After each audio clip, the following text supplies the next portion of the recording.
میں یہاں پر ایک بات کہوں گا کہ جو قاری خلیل صاحب نے کہا مدت رضاعت، ہم بھی مسلک دیوبند کے لوگ فقہ حنفی کو فالو کرتے ہیں. مدت رضاعت 2 سال.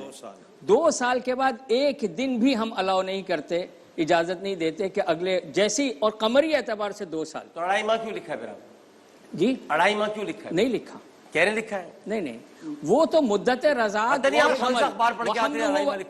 میں یہ کہہ رہا ہوں، یہی کہہ رہا ہوں کہ میں فقہ کی کل وہ عبارت ان کو لا کے دوں. تو وہ جن کے فقہ کی ہے ان پر بات کی جائے نا، ہمارے فقہ کی نہیں ہے تو یہاں پر بات ہو ہی نہیں رہی. فقہ حنفی کی. وَحَمْلُهُ وَفِصَالُهُ 30 میں شهرا. فقہ جعفری کی بات نہیں کر رہا، فقہ حنفی کی بات. فقہ جعفری میں 2 سال ہے بھائی.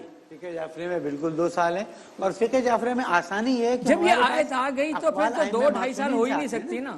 آیت بالکل واضح ہے، حولین کاملین. کل آپ 2.5 سال لکھا ہوا لے کے آئے. میں حاضر، بس یہ میرے ذمہ.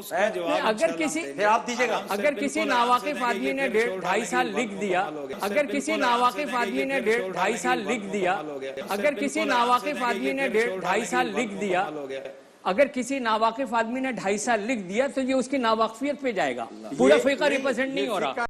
نہیں ڈاکٹر اب کل آئے گا نا. ڈاکٹر صاحب اس پہ یہ پوری اصولی بحث ہے. ڈاکٹر صاحب اپنا مفتی صاحب میرے خیال میں کیا یہ انشاءاللہ کل جس طرح یہ کہہ رہے ہیں نا، یہ وہ عبارت لے کے آئیں گے انشاءاللہ. اس پر گفتگو وقفہ لیتے ہیں، وقفے کے بعد حاضر ہوتے ہیں کل انشاءاللہ. کل بات ہوگی. اس کو بتائیں گے کہ یہ 2 سال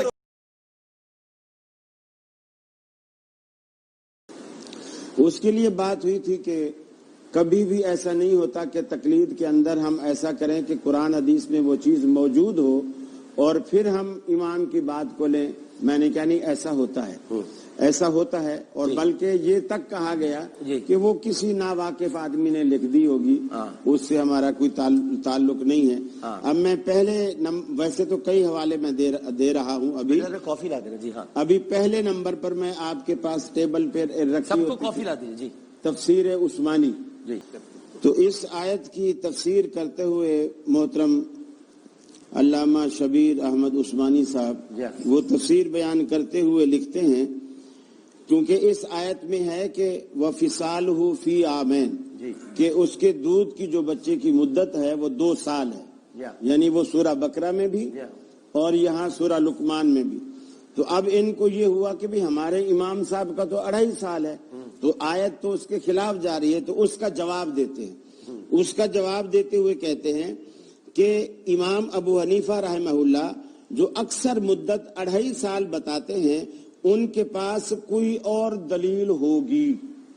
اچھا لکھا انہوں نے، ان کے پاس کوئی اور دلیل ہے نہیں ان کے پاس.